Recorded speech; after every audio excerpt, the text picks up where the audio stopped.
जी हाँ, 100वां satellite launch हो रहा है। ये तस्वीरें बेहद खूबसूरत हैं और साथ ये ही सीधी तस्वीरें हैं। हाँ। जो श्रीहरिकोटा से आप देख रहे हैं, यही वक्त था 9:28 का और वो प्रक्षेपण कर दिया गया है। एक नया इतिहास आज रच दिया गया है इसरो की तरफ से। इसरो ने 7 देशों के 31 सैटेलाइट एक साथ लॉन्च किए हैं और जो सैटेलाइट लॉन्च किए गए हैं उसमें उन सभी सैटेलाइट्स का 1323 किलोग्राम वजन है, जिसमें कोटासेट 2 कोटासेट कैटेगरी का जो सेकंड वर्जन सैटेलाइट है, इसका वजन ही 710 किलोग्राम है। और ये भी बताया जा रहा है कि PSLV C40 अपने साथ सबसे भारी कार्टोसेट 2 सीरीज के उपग्रह के अलावा 30 दूसरी सैटेलाइट्स अंतरिक्ष में ले जाएगा और ये अपने आप में इतिहास रचने जैसा है और अद्भुत भी है। हालांकि जो रोचक तस्वीरें सामने निकल कर आ रही हैं वो हम आपके साथ साझा कर रहे हैं, लेकिन आपको ये बताएं कि ये जो आज जो उड़ान भरी है ये पिछले साल सफल नहीं हो सकी थी और इसी को लेकर वैज्ञानिक जुटे हुए थे कि हर खामी को पूरा किया जाए ताकि आज जो उड़ान भरने जा रहा है वो सफलतापूर्वक देश में, ना केवल देश में बल्कि पूरी दुनिया के लिए एक बड़ी मिसाल के रूप में सामने आए और आज ऐसा हो भी रहा है।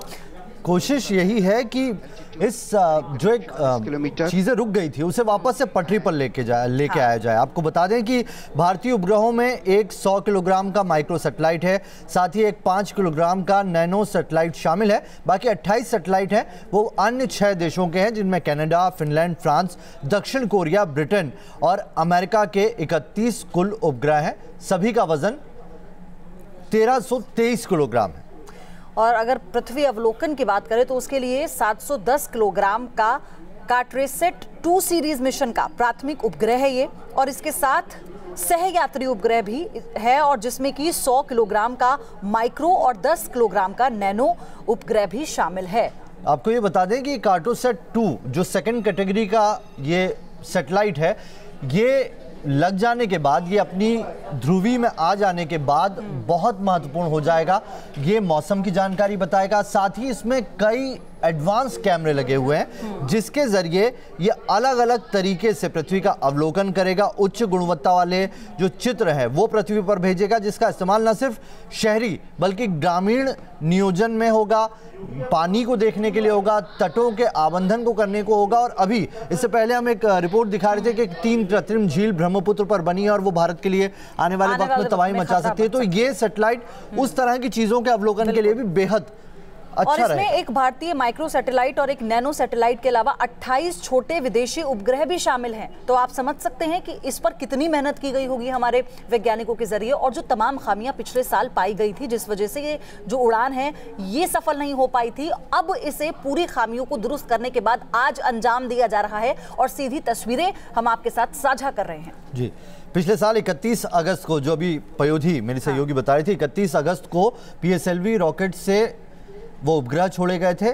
IRNS-1H ये लॉन्च किया गया था, लेकिन हीट शील्ड नहीं खुली थी और उसी की वजह से वो अपने चौथे चरण में जाकर वो प्रक्षेपण सफल नहीं हो पाया था। उसके बाद इसरो ने ठान लिया था कि जल्द ही वो जो एक रुक गया था पूरा प्रोग्राम, उसको शुरू फिर से करना है और इसीलिए अब एक और इतिहास इसरो की तरफ से आज रच दिया गया है। और अगर इसके चौथे चरण की बात करें तो PSLV C40 की ऊंचाई लगभग 44.4 यानी कि 44.4 मीटर और वजन 320 टन होगा। PSLV के साथ 1332 किलो वजनी 31 उपग्रह एक साथ एकीकृत किए गए हैं ताकि उन्हें एक साथ पृथ्वी की ऊपरी कक्षा में तैनात किया जा सके इस लॉन्चिंग के साथ। तो जो महत्वपूर्ण बातें हैं लगातार हम आपके साथ साझा कर रहे हैं। ये तस्वीरें भी आप देख पा रहे हैं किस तरीके से आंखें बस यही इंतजार कर रही है कि वो अपनी दूरी, अपनी कक्षा में वो पहुंच जाए, जिसका इंतजार है और सभी की निगाहें बस वहीं है। ये सैटेलाइट आंध्र प्रदेश में श्रीहरिकोटा के सतीश धवन स्पेस सेंटर से भेजा गया है। अब से कुछ देर पहले, चंद मिनटों पहले 9:28 पर छोड़ा गया। इसरो के डायरेक्टर एन अन्नादुरई लगातार कह रहे थे कि ये मिशन का आखिरी सैटेलाइट जैसे ही PSLV C20 से अलग होकर अपने ऑर्बिट में जाएगा, ये 100 सैटेलाइट लॉन्च हो जाएंगे इसरो की तरफ से और ये अपने आप में एक नया रिकॉर्ड, शतक लगाने वाला है इसरो। बिल्कुल। तो श्रीहरिकोटा के सतीश धवन अंतरिक्ष केंद्र के पहले लॉन्च पैड से इस 44.4 मीटर लंबे रॉकेट को प्रक्षेपित किया जाएगा। तो कनाडा, फ्रांस, ब्रिटेन, फिनलैंड के सैटेलाइट इसमें शामिल किए गए हैं और ये अपने आप में एक बहुत बड़ी सफलता है भारत के लिए और गर्व की बात। भारत इससे पहले भी एक वर्ल्ड रिकॉर्ड बना चुका है। भारत एक साथ 100 सैटेलाइट लॉन्च करके कक्षा में पहुंचाकर वर्ल्ड रिकॉर्ड पहले ही बना चुका है। अब से पहले कोई देश ऐसा नहीं है जो ये काम कर पाया हो। ये गौरव Indian space research organisation ISRO के नाम है। 100 सैटेलाइट लॉन्च करने का गौरव है और अब शतक तमाम सैटेलाइट्स में जो है इसरो की तरफ से पहुंचाए जा रहे हैं। इसरो का अपने खुद के 100 सैटेलाइट हो जाएंगे इस प्रक्षेपण के साथ ही।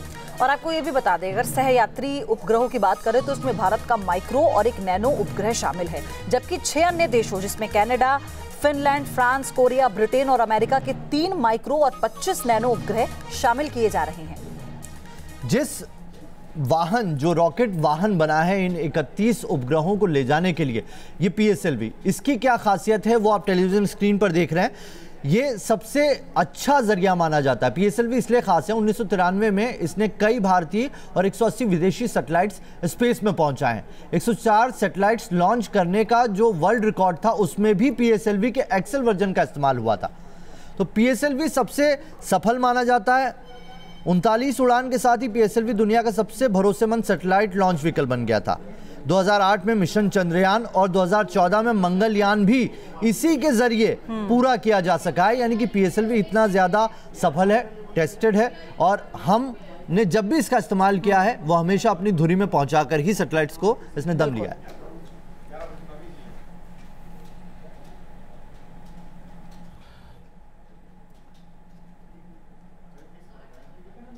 They will help us to explore the space further for the benefit of humankind. And we are a country of 1.3 billion people. So our needs are also accordingly high. And it makes sense to explore new avenues, not only within the country and utilize them properly, but also into the space. So my last question, what you would like to say to the ISRO team?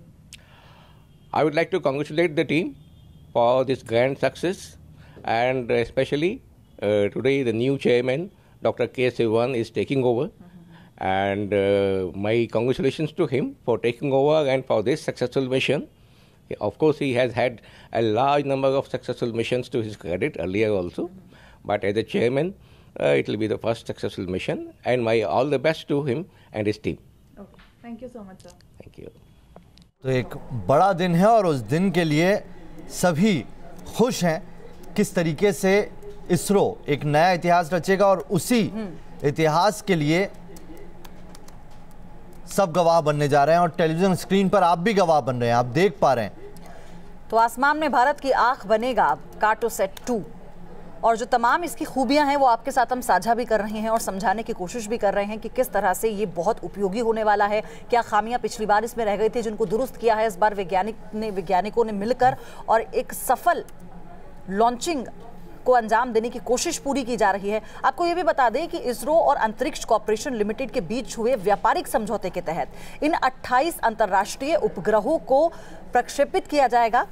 ये 100वां उपग्रह कार्टोसैट 2 श्रृंखला का तीसरा उपग्रह होगा। आपको हम ये बताएं कि जो ये आज पूरा 100वां सैटेलाइट है जिसको लॉन्च किया जा रहा है इसरो की ओर से, लेकिन इस पूरी श्रृंखला का ये तीसरा उपग्रह होगा।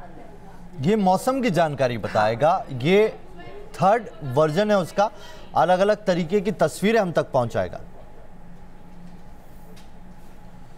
मतलब 2017 अगस्त में वो कोई छोटा सा माइनर रहा होगा त्रुटि जिसकी वजह से फेयरिंग लॉन्च नहीं हुई।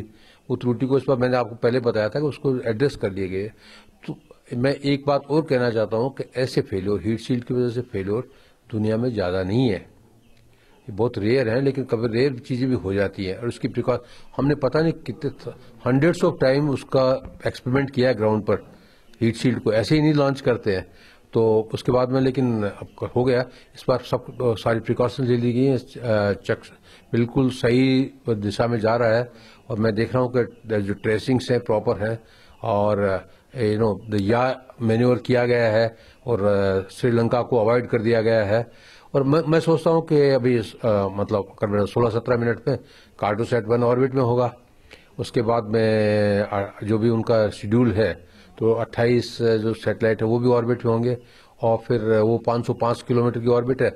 उसके बाद जो नेक्स्ट उसको बर्न आउट करके, बर्न स्विच ऑफ करके और लोअर ऑर्बिट में लाया जाएगा, जिसमें हमारा माइक्रो सैटेलाइट लॉन्च करेंगे, और जो 359 किलोमीटर का जो ऑर्बिट है तो वो है।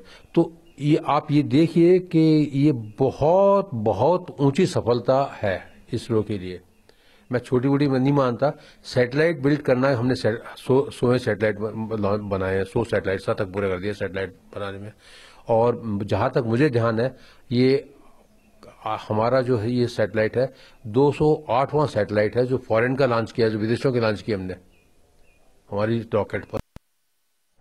तो सुना आपने, ये कितनी बड़ी सफलता है इसरो के लिए। और आप तस्वीरों में देख पा रहे हैं एम मलयस्वामी अन्नादुराई खुद इस पूरे प्रोग्राम की जो है अध्यक्षता कर रहे हैं, बाकायदा नज़र रखे हुए हैं। आपको ये बताते हैं, इसरो ने जो अभी बता भी रहे थे एक्सपर्ट के 208 सैटेलाइट लॉन्च किए हैं, लेकिन ये 100वां भारतीय सैटेलाइट है जो भारत के लिए काम करेगा। कक्षा में पहुंचने का इंतजार उसका किया जा रहा है और उसके बाद ये प्रक्षेपण सफल रहा है कि नहीं उसकी घोषणा की जाएगी। स्पेस के मामले में भारत दूसरे देशों से कितना अलग है वो आपको बताते हैं। जापान, जर्मनी, इटली या चीन के मुकाबले भारत का जो बजट है अंतरिक्ष के लिहाज से वो ज्यादा है। इसरो के पास 16,000 साइंटिस्ट हैं, नासा के पास 17,500 और रूस के पास 23,800 साइंटिस्ट हैं। यानी कि हम कम चीजों में, कम खपत में अच्छा रिजल्ट, बेहतर रिजल्ट और बेहतर टेक्नोलॉजी सब तक पहुंचा रहे हैं। भारत ने पहली कोशिश मंगल मिशन में ही कामयाब कर ली थी, जबकि अमेरिका को 5 बार लगे और रूस 8 बार में सफल हो पाया था।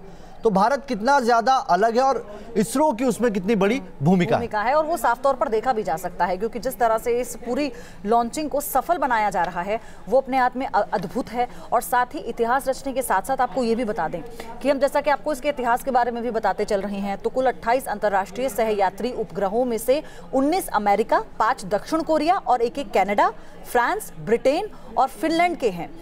और आपको ये भी बताते चले कि 4 महीने पहले 31 अगस्त 2017 को इसी तरह का एक प्रक्षेपास्त्र पृथ्वी की निम्न कक्षा में देश के 8वें नेविगेशन उपग्रह को जब लॉन्च करने की कोशिश की गई थी तो वो असफल रहा था, जिसके बाद जो तमाम खामियां हैं उसे देखा गया, उन्हें भापा गया और सभी साइंटिस्ट उन खामियों को दुरुस्त करने में लगे हुए थे, क्योंकि इसे सफल बनाना बेहद ज़रूरी था। क्योंकि जिस तरह के काम में इसका इस्तेमाल किया जाएगा वो बहुत महत्वपूर्ण है और उसका असर आगे भी नजर आएगा। क्योंकि पूरी टीम, जब इसरो की पूरी टीम किसी मिशन को ठानकर काम करती है तो उसका जो फायदा है, जब वो पूरा जो एक्सपेरिमेंट सफल होने के बाद नजर आता है, वो अपने आप में अद्भुत है। और साथ ही हम आपको ये भी बता दें कि अब इस दोबारा से इस पूरे मिशन पर काम करने के बाद इसे सफल बनाना किसी चुनौती से कम नहीं था। जी, ये तस्वीरों में आप देख पा रहे हैं, ये पूरा वो प्रोग्राम है।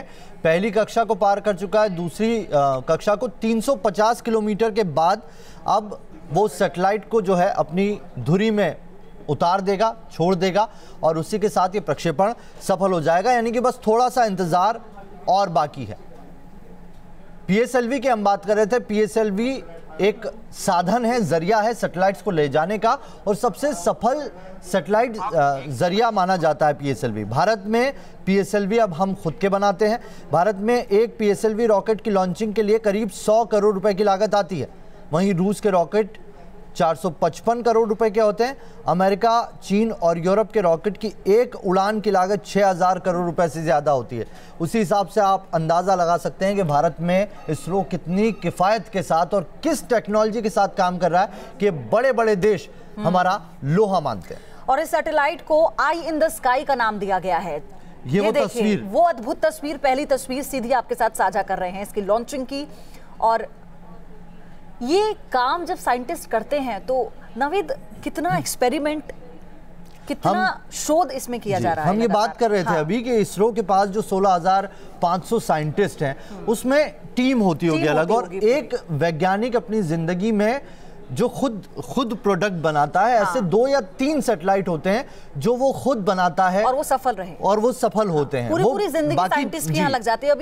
अभी हम जब रिएक्शन सुन रहे थे तो उन्होंने भी कहा कि एक माइनर अगर डिटेलिंग नहीं होती तो भी लॉन्चिंग नहीं होती है, उसमें अगर कोई प्रॉब्लम हो जाती है तो उसके लिए भी उसको दोबारा दुरुस्त करने के लिए सालों लग जाते हैं, कभी कभी इतना लंबा वक्त बीत जाता है। और फिर ये होता है कि एक व्यक्ति रिटायर हो जाता है और उसकी पूरी टीम उस पर काम करती है, वो व्यक्ति जिसने उस पूरे रिसर्च को, उस एक्सपेरिमेंट को शुरू किया होता है। तो अपने आप को समर्पित करना देश के लिए, ये भी एक अपने आप में एक बड़ा क्षेत्र है। और साथ ही ये दिखाता है कि जब किसी काम में जुटना होता है और बात जब देश की होती है, देश को गौरव प्रदान करने की होती है, तो कुछ भी और उसके आगे दिखाई नहीं देता।